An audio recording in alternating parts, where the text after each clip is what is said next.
TGIF, everybody.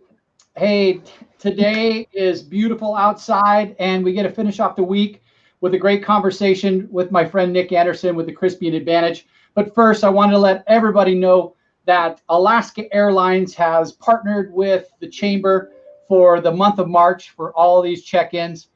And I'd like to say that Alaska Airlines has been providing essential air service for its guests and freight services, all while providing its traditional TLC to its customers. Alaska serves more than 800 destinations worldwide. Thank you, Alaska Airlines, for this partnership. And now, I'd like to introduce everybody to Nick Anderson, owner and managing partner of the Crispian Advantage. Hi, Nick. Hi, how are you? I'm awesome. I'm so excited today. It's beautiful outside again, and it's Friday, and looking forward to a great weekend. When we met, you've been a member off and on for the last 6 or 7 years. And when we met a few weeks ago, you explained to me that getting and keeping people on the same page was something that you were working on with your customers. And I thought, how timely with remote work and telework situations currently. And typically, the Chamber gets asked for referrals for electricians and plumbers and tree service. And it's rare that I see anybody asking the Chamber for change agents or business coaches. So this is a great opportunity to help share your story. So Nick, with that, can you tell us a little bit about the Crispian Advantage and how you got your start? Thanks for inviting me. Good afternoon, everyone. The Crispian Advantage, how the name came about was my technical guy, data guy, Alec, said, you don't want to change the name of your company, because we were talking about website design. And he said, anyway, why did you call it the Crispian Advantage? And I told him, and he paused and looked at me on a screen, of course, looked at me and said, people need to know that. And the story behind the Crispian Advantages starts with a love of Shakespeare. And then in 2000, I wanted to give the eulogy at my wife's funeral. And I'm in the basement of my house thinking, how can I summon up the control to deliver the eulogy? And I suddenly thought, I looked up the speech by Henry V before the Battle of Agincourt. And I read it out loud, and it gave me the strength to do what I wanted to do. It sort of hung around. And then when I started my own company in 2011, I said, what am I going to call it? And then this speech came back to me. And parts of it will be very familiar to you, because the phrase, we few, we happy few, we band of brothers, will be familiar to many people. But Henry also says during that speech that the day of Crispin and Crispian shall be to our advantage. And they were French martyrs. They were cobblers by day and evangelists by night. And what Henry said, it shall be to our advantage. So from that speech, the Crispian Advantage is a special advantage, and it's about competitive advantage, because that's what my company is about. And one of the things that we all face in COVID is, well, wasn't it fun? We are not working on the ground of our choosing. We have this hand that we've been dealt, if you like to mix metaphors, and it's really what Henry did at the Battle of Agincourt. He positioned his archers at the narrowest point of a valley, so the French knights couldn't outflank him. And he had one advantage over heavily armored knights. They had armored horses and the whole 9 yards. And he had English archers. And the English archers were very skilled. By law, they had to practice every Sunday. And this longbow, if you've ever tried to pull a longbow, beware. If you've got a shoulder problem, don't try it. It's a 160-pound pull or thereabouts. And these archers could not only pull and release one arrow, they could do it 10 or 12 times a minute. And what Henry did, he goaded the French to charge over some ground that had had 2 weeks of rain on it. And these horses aren't your normal sort of horses you see out in Idaho. These are what we call in England chunky monkeys. These are big horses, and so consequently they were in the kill zone long enough to affect the victory. And that's really the attitude of the Crispian Advantage. We take where you are and we say, what can you do that is counterintuitive sometimes, or you can exploit your advantage rather than obsess about larger and bigger competitors who's selling products cheaper, the usual routine.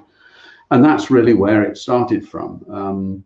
And that really leads to clients who say, we've got to make a change. The competition's brought in the new XYZ, blah, blah, blah. And what are we going to do? And very often that's when we sit down with them and say, okay, what is your strategy? And that's a word which bandies around for all sorts of things. But essentially, it's a clear vision. And the thing about change, particularly successful change, is there are two components which are under tension all the time. A radical vision. This is, as a leader, you have to state to your people where you want to go.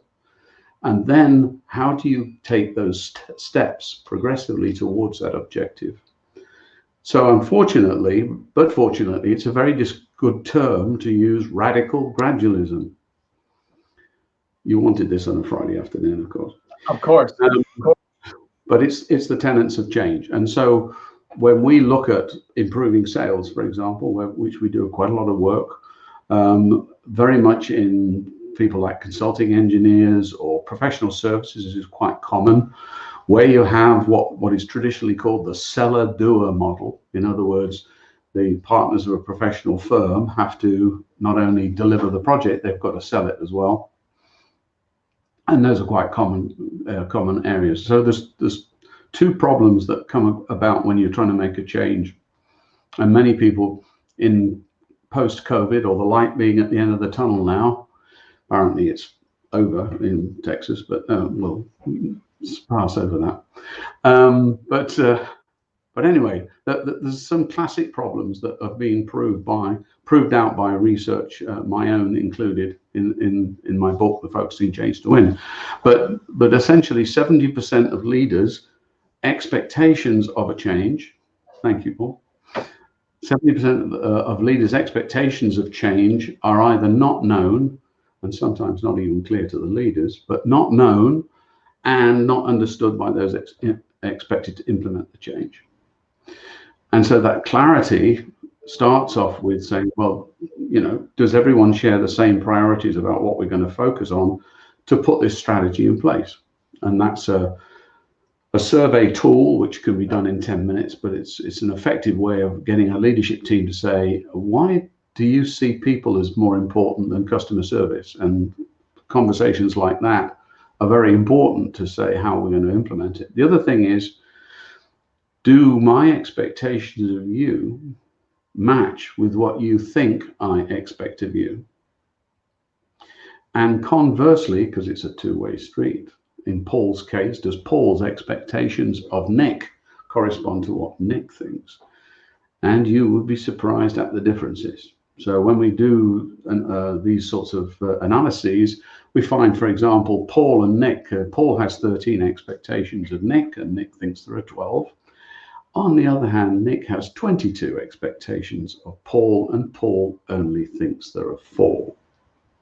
Now, if you think that is an uncommon picture, you're wrong. Classically, during a change, the problem is everyone thinks the status quo applies. And unless you make it clear, the status quo will apply. Right. So you have those lovely conversations in an office like, Paul, what are you doing? I'm doing the Monday morning report. No, that's not what I told you to do. So Paul goes, you have to be a mind reader to work around here. And Nick's walking down the corridor going, oh, he doesn't get it. And that's why a lot of change fails. Oh, didn't I mention that? Classically, probably somewhere in the 40 to 60% of change fails as a sort of general rule across all changes. But when we get to acquisitions and mergers, the failure rate goes into the 70 and 80%.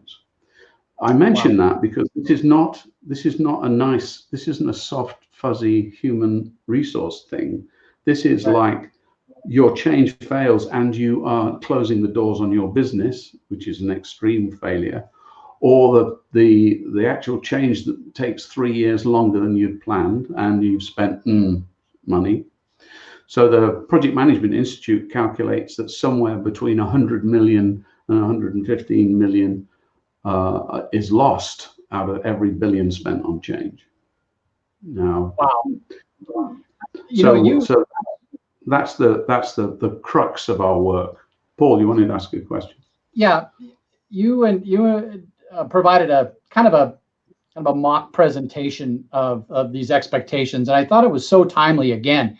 And I was really, when you listen to a presentation, you're kind of distracted, but I was not distracted at all. You took all of my attention because it related so well. It was so timely, and it has applications for so many industries. Just what you said, even in your family lives, when you have expectations of your children and they have different expectations for you, it's so important to line those expectations and understand those. And I think you'll get work done through people a lot better when you discover those and bring those up to the surface. You had also talked a little bit about aligning expectations. And on your website, there's a tab that says Alex.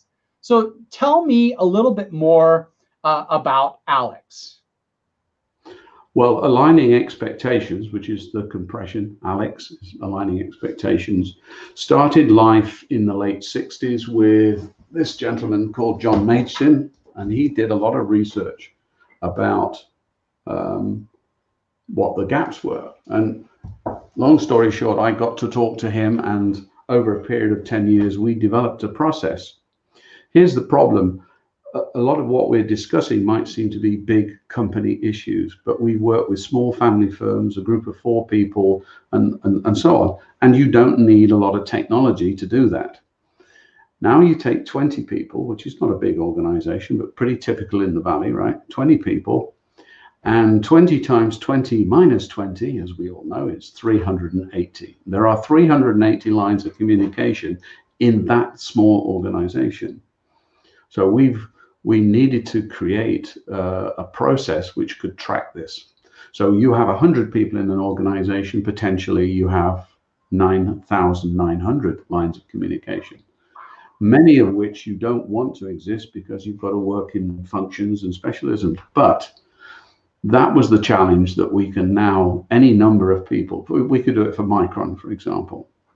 But the practicality of it is you are running a plumbing business and you have 5 technicians and you want to make sure they're COVID compliant, and you're trying to compete against all the other plumbers who are saying we're COVID compliant and they wear masks on their TV adverts and stuff like that. And are we all on the same page? And that comes about aligning people for change is not aligning people on everything. There are a couple of critical areas that you want to make sure we do differently. Because you know the old adage, if we keep doing the same thing and expect different results, yada, yada, yada, we won't get anywhere. So, the starting point is often coaching a leader. A very good friend of the Crispian Advantage is a guy called Ken Ginsink in Western Michigan. He runs a steel fabrication company. And for various reasons, he needed to remove himself from day-to-day management. And he said to me, Nick, what I'm concerned about, amongst other things, was I want to make sure people are managed along Judeo-Christian lines. So I said, Ken, apart from going to seminary for a few years, what we need to deconstruct that. This Ken is a genuine man of faith. Do as you wish to be done by, and the golden rule and that sort of thing. He exemplifies that. So we had to break his expectations down for his new management team, so that he could have line of sight that they were actually treating the people fairly. And the reason for that was not only his genuine conviction as a Christian, but the fact that these people had been through hell and back. they're taking pay cuts to keep the doors open. And he had a lot of loyalty to these people, as you do in small businesses. It's like a family, isn't it? Back to your reference, Paul. Yeah. And so how you help just Ken in 4 hours sitting down and helping him develop expectations which are smarter. Expectations and objectives and goals get really fuzzy and it all gets mixed up. But if you're bringing a change about, you need to have a smarter expectation. Many of you have had some training in management will recognize SMART, and it's a variation on that. So an expectation needs to be specific, measurable, agreed. That's the important thing. Realistic, time-bound, use and recording. But one thing, Nick, that I want people to know from our conversation today is in our on our screen we have your website and the phone number to get a hold of you, and let everybody know that it's not just Nick providing this change agent. He's got a team of experts that help, and it's